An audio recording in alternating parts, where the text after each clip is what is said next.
زلالة وكل ضلالة في النار. أعوذ بالله من الشيطان الرجيم. بسم الله الرحمن الرحيم.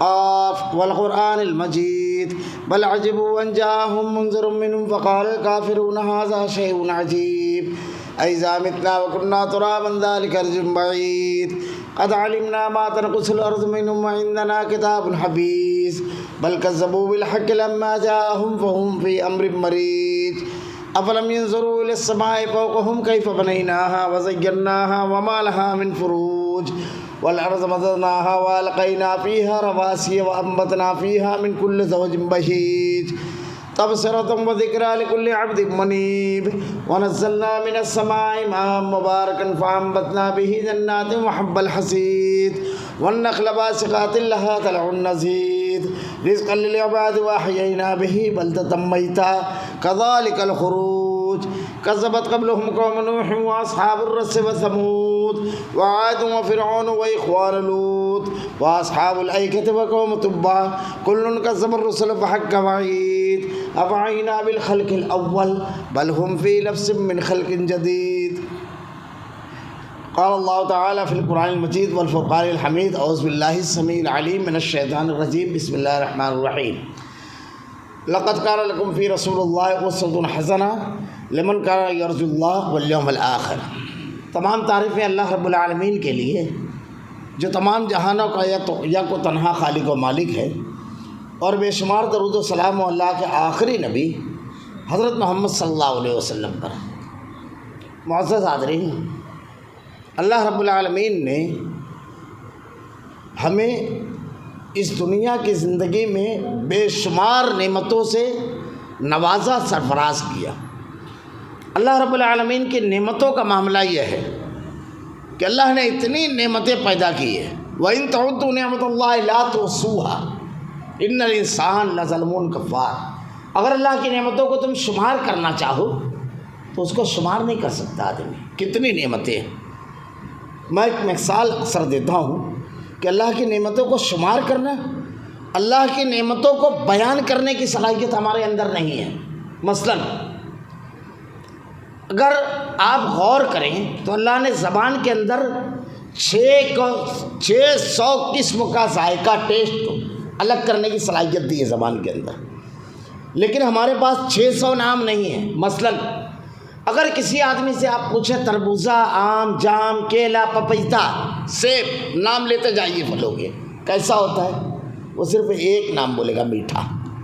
اس کے آگے کچھ نہیں کہہ سکتا. وہ اندھیرے کمرے میں اس کو بٹھا دیجئے، سارے پھلوں کی کاش برابر کاٹیے اور اس کے ہاتھ میں کوئی ایسی چیز دیجئے کہ اس کا ہاتھ ٹچ نہ ہو اس پھل سے، وہ زبان پر رکھے گا، کہے گا یہ سیب کی کاش تھی، یہ چیکو تھا، یہ پپیتا تھا. کون سی چیز ہے جو الگ کر رہی ہے؟ اس کا دنیا میں کوئی نام نہیں ہے.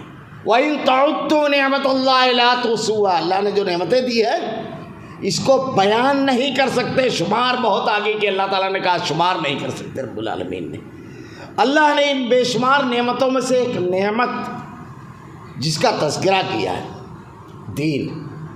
اللہ نے دین دیا. اليوم اکملت لکم نعمتی. اور ایک اور نعمت کا تذکرہ کیا کہ تمہارے اوپر اللہ رب العالمین نے ایک بہت بڑا انعام، بہت بڑا احسان یہ کیا کہ تمہارے اپنے درمیان میں سے ایک رسول بھیجا. یہ اللہ کی بہت بڑی نعمت. ہماری رہبری کے لیے، ہماری رہنمائی کے لیے اللہ نے ایک کامل رسول روانہ فرمایا، ایک کامل رسول بھیجا. میں نے خطبہ مسنونہ کے بعد قرآن کریم کی جو آیت تلاوت کی، اللہ کے نبی صلی اللہ علیہ وسلم کی سیرت طیبہ، اللہ رب العالمین نے آپ کو کتنا جامع کمالات بنایا تھا. جب ایک انسان اللہ کے نبی صلی اللہ علیہ وسلم کی سیرت پڑھتا ہے تو قرآن کی آیت کہ اللہ تعالیٰ نے ارشاد فرمایا ہر کسی کے لیے اسوہ اور نمونہ ہے، اس کو سمجھ میں آتی ہے. اللہ کے نبی صلی اللہ علیہ وسلم کی سیرت طیبہ، صرف ایک جملہ اگر اس پر کہا جائے کہ آپ غور کیجئے کہ اللہ نے کیسا بنایا تھا اللہ کے نبی کو، کہ ساری دنیا کے انسانوں کے لیے اللہ تعالیٰ قیامت تک کے ہر کسی کے لیے کہہ رہا ہے سب کے لیے اسوہ ہے.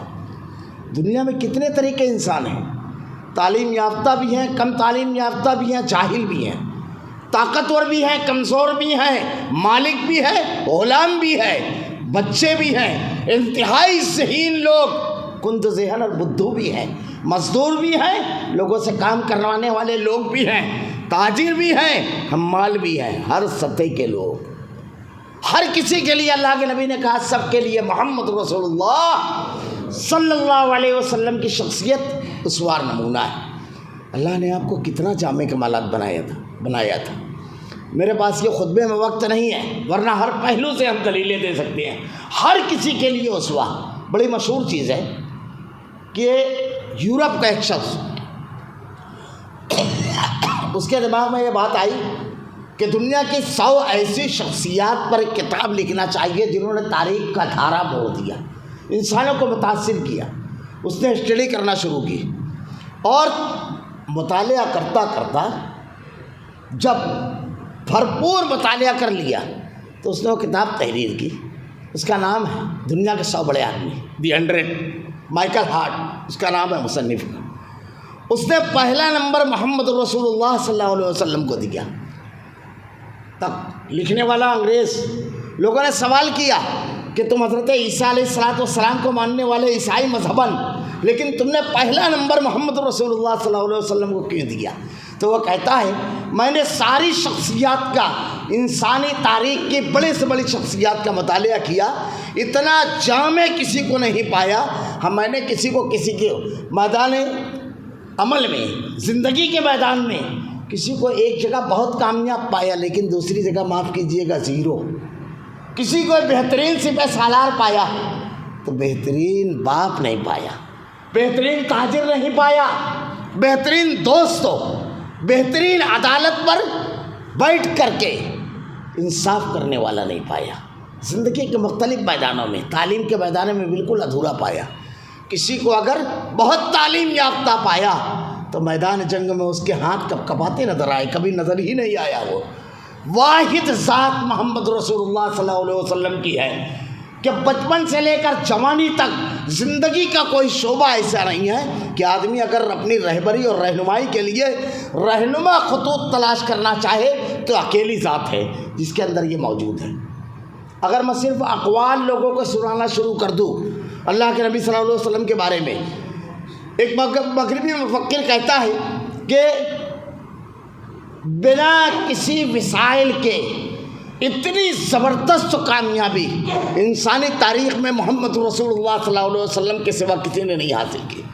آج ہمارا المیہ یہ ہے، ہم یہ کہتے ہیں ہمارے پاس وسائل نہیں ہیں۔ اس نبی کے ماننے والے کہ تاریخ میں بغیر وسائل کے درِ یتیم اس دنیا کے اندر آیا تھا، وہ بنا کسی وسائل کے اتنی زبردست کامیابی کہ 8 سال کی قلیل مدت میں ہجرت کے بعد 10,000 مربع میٹر کے علاقے کا تنہا ایسا حکمراں جس کے ایک اشارے پر لوگ جانے قربان کرنا زندگی کی سب سے بڑی کامیابی مانتے تھے۔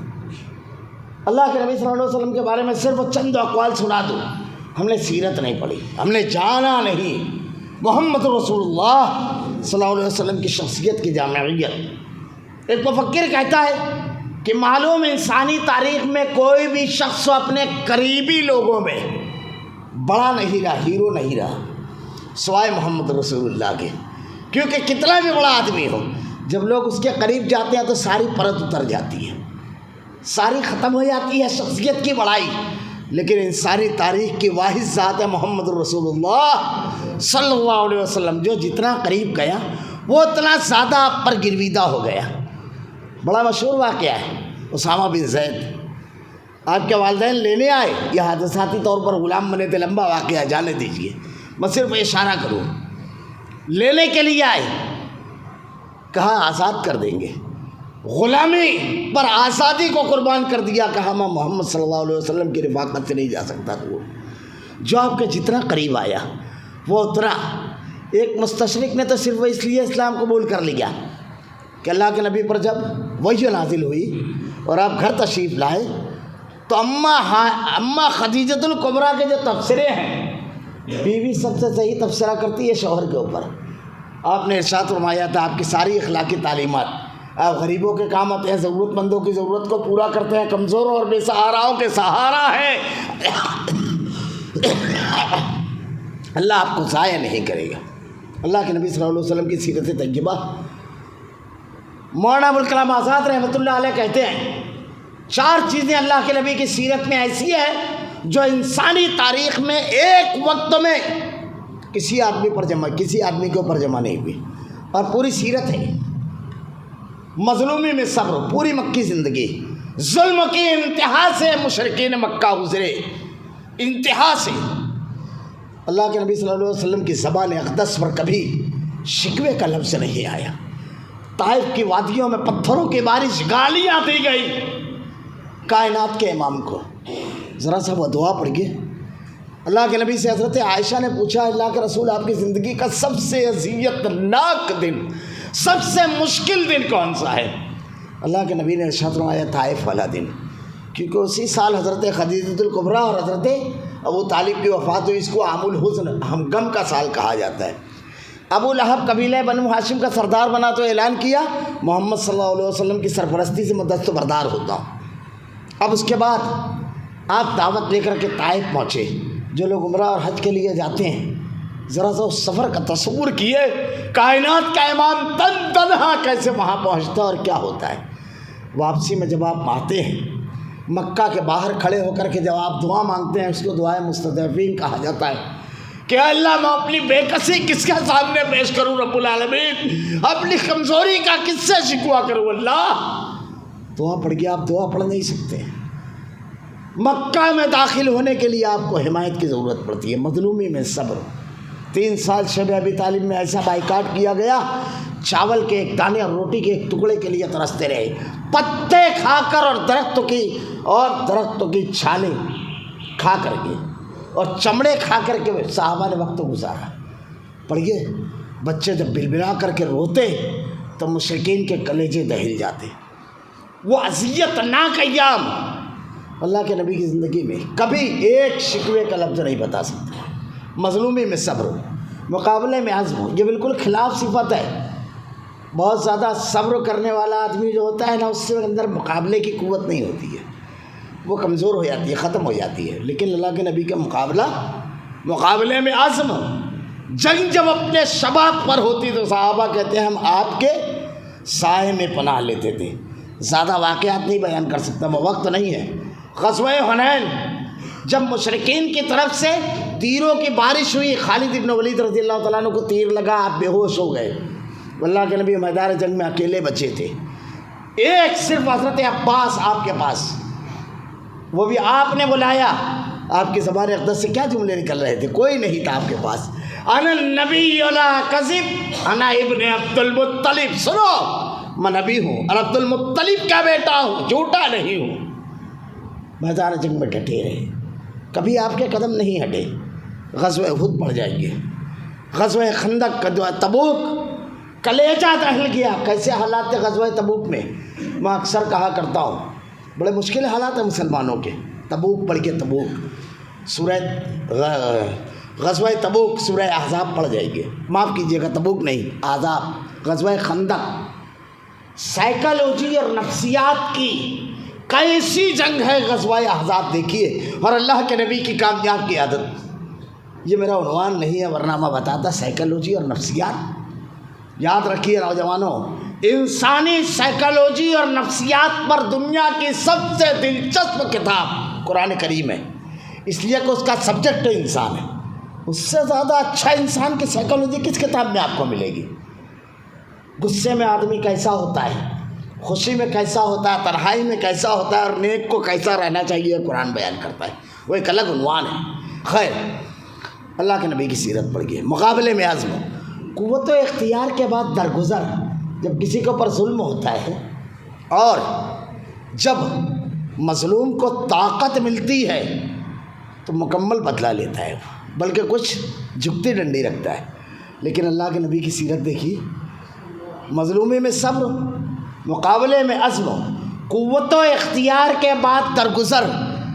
جب مشرکین مکہ گرفتار ہو کر آئے غزوہ بدر میں 70، جب آپ کو غلبہ ملا فتح مکہ پر، کیا ارشاد فرمایا؟ مشرکین مکہ، وہ جنہوں نے مکہ سے نکالا تھا، مکہ میں نماز تک پڑھنے کی اجازت نہیں، وہ مشہور واقعہ یاد کیجیے کہ حضرت طلحہ، یہ عثمان بن طلحہ، یہ کعبۃ اللہ کے کلید بردار تھے، کعبۃ اللہ کی چابی تھی ان کے گھرانے میں۔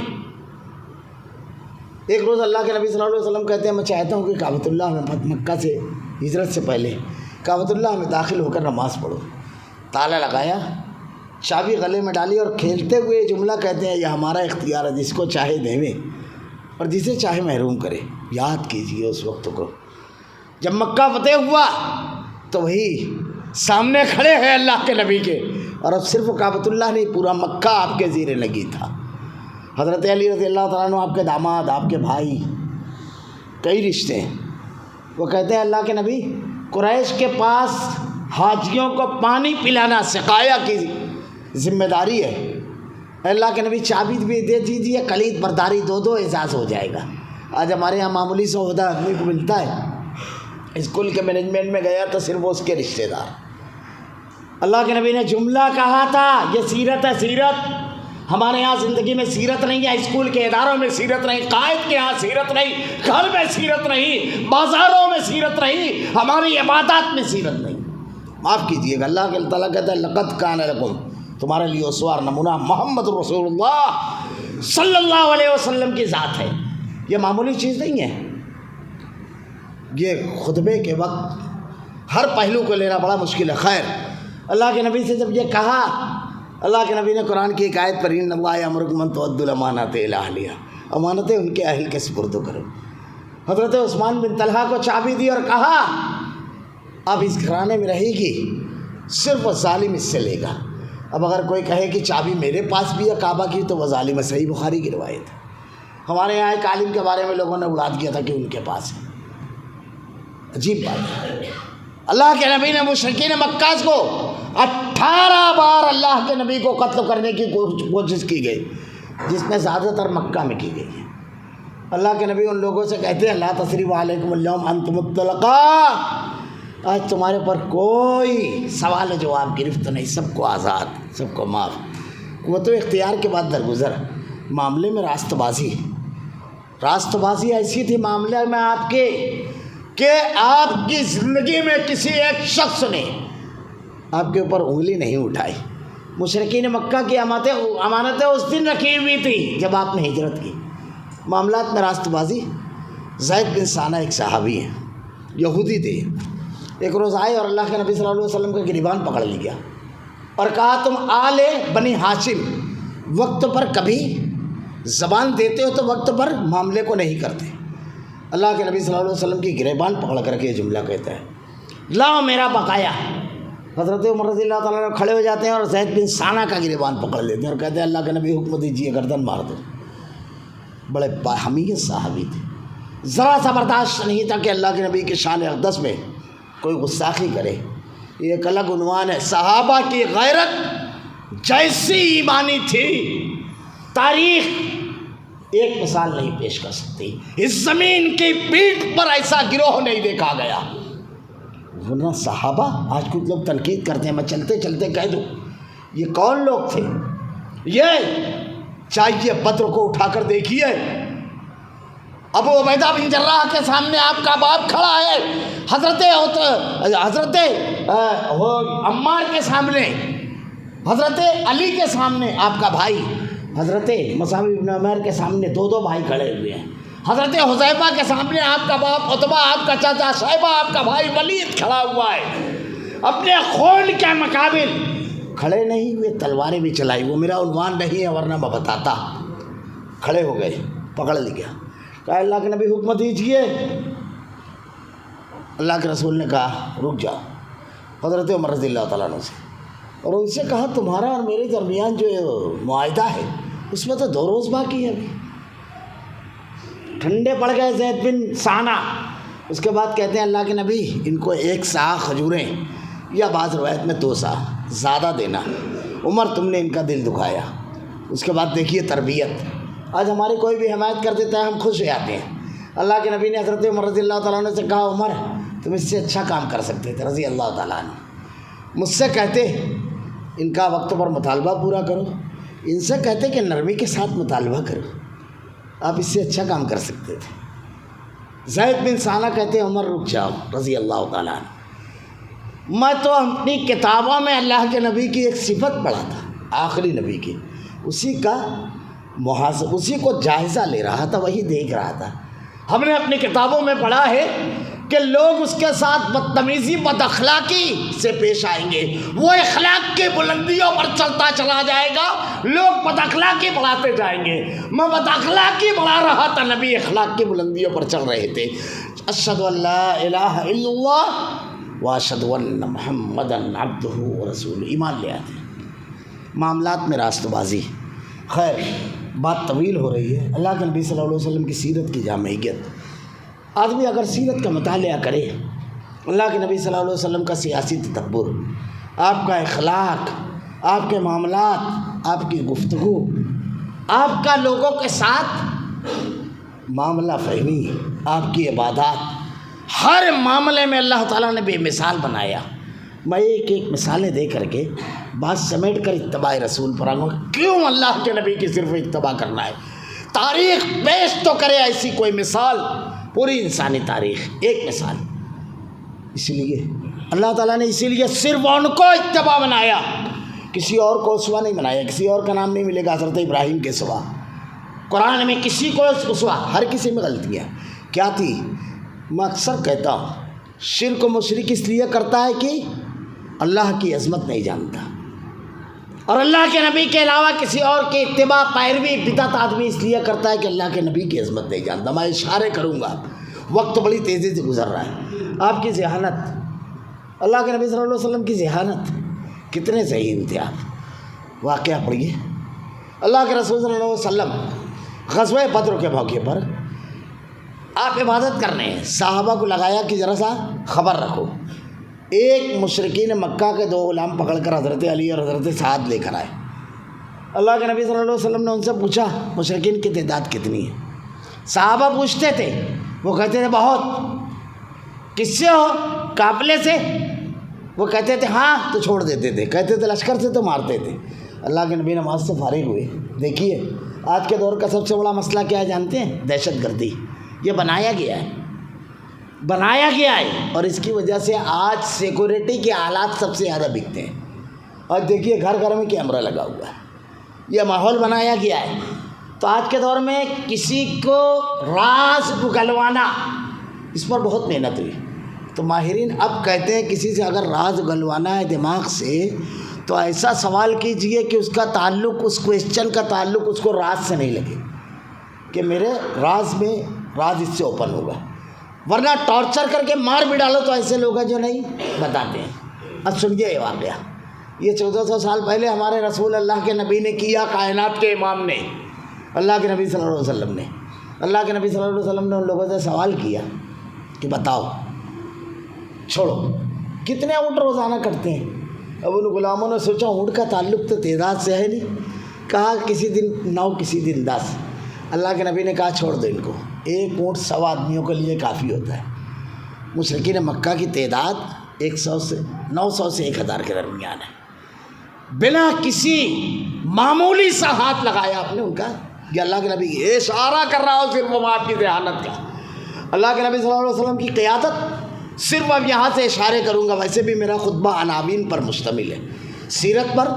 اتنے چھوٹے وقت میں دنیا کی سب سے جامع کمالات شخصیت، اس پر بیان کرنا ناممکن ہے، الفاظ کم پڑ جاتے ہیں۔ جہاں سیرت پر معلوم ہے آپ کو ہر پہلو پر کتابیں لکھی گئی ہے۔ ایک کتاب ہادیہ کامل نام کی ہے، ضخیم کتاب، اس میں کوئی نکتہ ہی نہیں ہے، پوری کتاب میں کوئی نکتہ نہیں ہے، اللہ کے نبی کی سیرت پر ہے۔ خیر، تو اللہ کے رسول صلی اللہ علیہ وسلم کی ذہانت، آپ کی قیادت، کسی بھی آدمی کا پرفیکٹ استعمال، اللہ کے نبی کی سیرت میں آپ کو کبھی نہیں ملے گا کہ غلط جگہ غلط آدمی کو فٹ کیا آپ نے۔ ہمارے یہاں قائدین سیرت نہیں پڑھتے ہیں، نتیجہ یہ ہے کہ اب کوئی کام ہے، یہ میرا رشتہ دار ہے، اٹھا کر اس کو کام پر لاد دیا، اب کام بھی خراب، آدمی بھی ضائع۔ قائد کس کو کہتے ہیں جانتے ہو؟ جس کام کی صلاحیت جس کے اندر ہے اسی کو استعمال کیا جائے. اب تاریخ پڑھیے. مصعب بن عمیر رضی اللہ تعالیٰ عنہ کو اللہ کے نبی صلی اللہ علیہ وسلم نے پہلا داعی بنا کر مدینہ بھیجا. پہلا مقری کہا جاتا ہے. ایک دن میں عصر سے مغرب کی نماز کے درمیان 2 قبیلوں کو مسلمان کیا تھا. کیسے داعی تھے؟ حضرت معاذ ابن جبل کو یمن بھیجا. خالد ابن ولید کو کہیں داعی بنا کر نہیں بھیجا، سپہ سالار بنایا. اسلام انسانی نہیں، اسلامی تعلیم کے بے مثال سپہ سالار تھے. آپ کی جو صلاحیت تھی وہ دیکھیے استعمال. اب ایک چھوٹا سا واقعہ سنیے. فتح مکہ کے وقت، غزوہ تبوک کے موقع پر، لمبا واقعہ ہے پورا. اللہ کے نبی صلی اللہ علیہ وسلم کے ساتھ 14 صحابہ کرام. سردی انتہائی شدید، رات تاریک، آگ تاپ رہے ہیں. اللہ کے نبی نے کہا حذیفہ اٹھو اور دشمن کی خبر لاؤ. حضرت حذیفہ کہتے ہیں اگر 1400 لوگوں میں میرا نام اللہ کے نبی نہیں لیتے تو میں کبھی نہیں اٹھتا.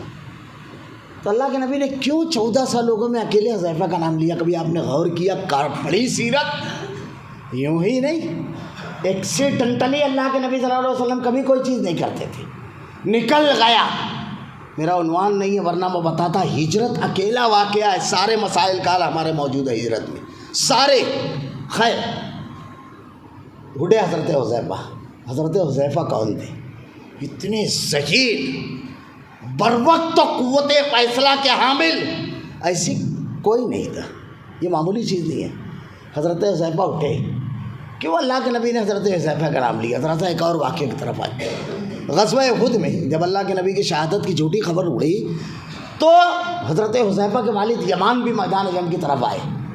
اللہ کے نبی کی شہادت کی خبر سن کر حضرت یمان میدان جنگ میں داخل ہو رہے ہیں. حضرت حذیفہ کی نظر پڑ گئی. بلند آواز سے کہا لوگوں یہ میرے والد یمان ہیں، مسلمان ہیں. صحابہ نے سمجھا کہ یہ سامنے کے لشکر کے ہیں. حضرت حذیفہ کی آواز سے پہلے تلواریں پہنچ گئی. ذرا سا اپنے آپ کو وہاں پر رکھیے. کیسا کلیجہ تھا، کیسے دین پر حامل تھے، کیسا ایمان تھا. رکھیے. ہم کوئی توجیہ قبول کرتے؟ ہمارے صاحب آپ نے ہمارے باپ کو غلطی سے بھی مارا جاتا تو اللہ اپنی بے شمار رحمتیں نازل کرے. ایسا تام ضبط تھا حضرت حذیفہ میں. کہتے ہیں اللہ تم پر رحم فرمائے، یہ میرے والد یمان تھے. صحابہ کو کیا کہا؟ اللہ تم پر رحم فرمائے، یہ میرے والد یمان تھے. یہ تھا ضبط. اب واقعہ سنیے. حضرت حذیفہ رضی اللہ تعالیٰ عنہ، ذرا سا 2-4-5 منٹ لوں گا. حضرت حذیفہ رضی اللہ تعالیٰ عنہ کو اللہ کے نبی نے بھیجا. وہ کہتے ہیں کہ میں مشرکین مکہ کے لشکر میں گیا. اللہ کے نبی نے کہا کچھ مت کر رہا سوائے خبر کے. مکہ کے مشرکین کے سالار ابو سفیان میری تیر کی زد میں آئے، میں نے چھوڑ دیا. اب میں بھی ایک جگہ، لوگ آگ تاپ رہے تھے، بیٹھ کے تاپنے لگا. اچانک ابو سفیان نے کہا، معمولی لوگوں سے سابقہ نہیں تھا اللہ کے نبی کا. اچانک ابو سفیان نے اعلان کیا لوگوں ہر شخص اپنے بازو والے کو چیک کر لے. محمد صلی اللہ علیہ وسلم کے لشکر کے کچھ لوگ آ گئے ہیں. حضرت حذیفہ کہتے ہیں اعلان ختم ہوا، میں نے بازو والے کی کلائی پکڑی. کون ہے بتا؟ پوچھنے والے سے کوئی پوچھتا ہے؟ پورا ایڈریس انہوں نے دیا، بیٹھ گئے. یہ تھی ذہانت. یہ اللہ کے نبی کا شخصیات کا استعمال تھا. چابی سے چلنے والے کھلونوں کو آپ نے کبھی میدان میں نہیں چھوڑا. خود کے اندر اتنی صلاحیت چاہیے کہ بر وقت و حالات کا مقابلہ کر سکے. یہ اللہ کے نبی کی قیادت ہے. اللہ کے نبی کی ذہانت، معاف کیجیے گا، بڑی مجھ کو وہ ہو رہی ہے کس چیز کو پیش کروں. ذہانت، اللہ کے نبی کی ذہانت کا ایک واقعہ ہم اٹھا کر کے عقیدت میں ڈال دیتے ہیں. سیرت کو ہم نے پڑھا تھوڑا بہت تو بھی الگ انداز میں. آپ نے ایک واقعہ، میں صرف اشارے کر رہا ہوں، آپ نے ایک واقعہ بارہا پڑھا ہوگا، سنا ہوگا کہ اللہ کے نبی صلی اللہ علیہ وسلم جب وضو کرتے تو صحابہ کرام آپ کے وضو کے اعضاء سے جو پانی گرتا اس کو زمین پر نہیں گرتے رہتے، حتیٰ کہ تھوک بھی. یہ واقعہ کیا ہمیشہ کا تھا؟ کیا ہمیشہ ہوتا؟ یہ خاص موقع کا واقعہ ہے. اور اللہ کے نبی صلی اللہ علیہ وسلم کے سیاسی تدبر، آپ کی اعلیٰ ترین ذہانت کا نمونہ ہے. اس ایک واقعے سے آپ نے ایک وضو سے پوری جنگ ٹال دی. ایک وضو سے پوری جنگ ٹال دی. کیا ہے یہ واقعہ جانتے ہیں؟ یہ حدیبیہ کے ٹائم کا واقعہ ہے. اللہ کے نبی نے خواب دیکھا. نبی کا خواب سچا ہوتا ہے. آپ نے لوگوں سے کہا چلو عمرہ کرنے کے لیے گئے. لمبا واقعہ، میں پوری واقعے کی تفصیل چھوڑ کر کے صرف تلوار لے کر نکلے تھے. میدان جنگ کا ہتھیار نہیں ہے تلوار، صرف تیر، بھالا، خنجر، ڈھال سب لگتے ہیں. لیکن صحابہ کا ارادہ جنگ کا نہیں تھا، اللہ کے نبی کا نہیں تھا. مشرکین مکہ چاہتے تھے کہ اسی وقت سب کا کام تمام کر دیا جائے. تاریخ پڑھ کے گھوڑے لے کر کے چڑھ جاتے تھے، صحابہ پر چڑھ جاتے تھے. دین ڈیلیگیشن اللہ کے نبی سے بات کرنے کے لیے آیا. ہر ڈیلیگیشن سے آپ نے کیسے بات کی؟ پورا ارادہ تھا آپ کو قتل کرنے کا. 18 کوششوں میں سے ایک یہ تھی. اللہ کے نبی صلی اللہ علیہ وسلم سے آخری ڈیلیگیشن جب بات کرنے آیا، آپ جنگ نہیں چاہتے تھے. دیکھیے اللہ کے نبی نے کیا کیا. مشرکین مکہ کا ارادہ پورا کے پورا آپ سے جنگ کرنے کا تھا. اللہ کے نبی صلی اللہ علیہ وسلم نے جب عمرو بن سہیل آیا 16 آدمیوں کے ڈیلیگیشن کے ساتھ، تو آپ نے وضو کے لیے پانی منگایا اور وضو کرنے بیٹھ گئے. جب وضو کرنے بیٹھے تو ایک قطرہ پانی صحابہ نے اور دھوپ بھی گرنے نہیں دیا. عمرو بن سہیل حیرت و استعجاب سے یہ منظر دیکھتا ہے، اور جو میسج آپ دینا چاہتے تھے وہ سمجھ لیا. آج تک ہم لوگوں نے نہیں سمجھا کیا میسج تھا. عمرو بن سہیل اپنی قوم کے لوگوں کو جا کر کہتا ہے کہ لوگوں، میں کیسر و کسریٰ کے سلاطین کے دربار میں گیا، ایسے جانثار کسی کے نہیں دیکھے. محمد صلی اللہ علیہ وسلم جب وضو کرتے ہیں تو ان کے بدن سے لگنے والے پانی کے قطرات حتیٰ کہ تھوک تک صحابہ کرام زمین پہ گرنے نہیں دیتے. اللہ کے نبی ایک میسج دے رہے تھے. 1400 ایسے جانثاروں کے ساتھ یہاں بیٹھا ہو، بدن سے پانی ٹچ ہو جائے تو گرنے نہیں دیں گے. بدن میں دوڑنے والے خون کے بارے میں کچھ الٹا سیدھا خیال مت لانا دماغ میں. اور یہ سمجھا مشرکین مکہ نے، جنگ ٹل گئی. اللہ کے نبی کی ذہانت. میں اشارے کس واقعے کو بیان کروں. اللہ کے نبی صلی اللہ علیہ وسلم کی گفتگو، آپ کا انداز تکلم، اللہ کے نبی صلی اللہ علیہ وسلم کو جوامع الکلم، انتہائی کم میں بڑی بات کہنے والا اللہ تعالیٰ نے بنا کر بھیجا. انتہائی کم میں ایک حدیث صرف وہ سنا کر کے آگے بڑھ جاؤں گا. اللہ کے نبی نے ارشاد فرمایا مومن کا آئینہ ہے. علامہ ابن قیم رحمۃ اللہ علیہ نے باقاعدہ ایسی روایتوں کو جمع کیا ہے، جوامع الکلم، ایک جملے میں پوری کتاب. اللہ کے نبی صلی اللہ علیہ وسلم نے ارشاد فرمایا مومن کا آئینہ ہے. ہم نے اس روایت پر کتنی بار تدبر کیا. ایک عالم انہوں نے 30 ورق اس پر لکھا ہے، 60 صفحات اس پر لکھا ہے. اس حدیث پر مومن کا آئینہ ہے. ذرا سا غور کیجئے. صبح اٹھ کر سب سے پہلے اجالے میں جانے سے پہلے ہم کیا کرتے ہیں؟ اپنی شخصیت کو سنوارنے کے لیے، بکھری ہوئی زلفیں سیدھی کرنے کے لیے، سجنے سنوارنے کے لیے آئینے کے سامنے کھڑے ہوتے ہیں. مومن کا آئینہ ہے. دنیا کی روشنی میں جب بھی کوئی شخص جائے آپ کے مقابل ہو تو اپنی شخصیت کو سنوار لے، اپنی اصلاح کر لے. مومن کا آئینہ ہے. شارٹ میں 2-3 چیزیں. آئینے کے سامنے جب ہم کھڑے ہوتے ہیں تو آئینہ ہمارے چہرے کے داغ دھبوں کو بتاتا ہے کہ دیکھو یہ لگا ہے. اس کا مقصد تنقید کرنا نہیں ہوتا ہے، دیکھ لگا ہوا ہے نا، اس کا مقصد اصلاح ہوتا ہے. ہم فوراً صاف کر لیتا ہے. ہمارے بھائی کے کردار میں کوئی داغ ہو تو ہمارا مقصد اس کو چڑھانا، اس کی بے عزتی کرنا نہ ہو، بلکہ ایسے انداز اختیار کریں کہ وہ اپنی شخصیت کے داغ کو سیدھا کر لے. آئینے کے سامنے جب ہم کھڑے ہوتے ہیں جتنا بڑا داغ ہوتا ہے اتنا ہی بتاتا ہے، اس سے بڑا نہیں بتاتا ہے. ہم اپنے بھائی کے اندر جتنی خامی اتنی بتائیں، ہم تو دادا تک چلے جاتے ہیں. مومن کا آئینہ ہے. آئینہ جو چہرے پر ہے وہ بتائے گا، جو اندر ہے وہ نہیں بتائے گا. وہ سونوگرافی اور ایکس رے. ہم تو دل میں کیا سوچ رہا ہے یہ بتا دیتے ہیں. مومن کا آئینہ ہے. آئینے کے سامنے جب تک کھڑے رہو گے، اللہ کے نبی کی ایک حدیث غور کر جائیے، خود کے لیے، سماج کے لیے، اپنے احباب کے لیے بہترین شخصیت بن جائیں گے. اللہ کے نبی نے ارشاد فرمایا مومن کا آئینہ ہے. آئینے کے سامنے آپ جب تک کھڑے رہیں گے جب تک ہی بتائے گا. ہٹ جانے پر دنیا کا کوئی آئینہ نہیں بتاتا ہے. ہم اپنے بھائی کے چلے جانے کے بعد تو اس کے بارے میں شروع کرتے ہیں کہ اس کی شخصیت ایسی ہے. اللہ کے نبی نے کیا کہا؟ مومن کا آئینہ ہے. صحیح بخاری کی روایت ہے کہ اللہ کے نبی نے ارشاد فرمایا اگر کوئی شخص غیبت کرے گا تو وہ جنت کی خوشبو نہیں پا سکے گا. حضرت ابو ہریرہ کہتے ہیں کہ اللہ کے نبی نے وہ خامی ہمارے بھائی میں ہوتی ہے جو ہم بیان کرتے ہیں. اللہ کے نبی نے کہا یہی غیبت ہے، ورنہ بہتان ہے اگر وہ خامی نہیں ہے اور تم بیان کر رہے ہو تو اس کی غیر موجودگی میں بیان کرنا. یہ تمام چیزیں سیرت ہے۔ ایک مرتبہ اللہ کے نبی کے سامنے ایک صحابی نے کسی کے اندر کوئی خامی دیکھی، مجمع میں ٹوک دیا۔ اللہ کے نبی نے کہا اس سے اصلاح نہیں ہوگی اور خرابی پیدا ہوگی، کیونکہ ایک ہوتا ہے اصلاح کرنا، ایک ہوتا ہے بے عزت کرنا، تم دونوں میں فرق سمجھتے ہو؟ اللہ کے نبی نے سمجھایا ہے، سیرت پڑھ گیا سیرت۔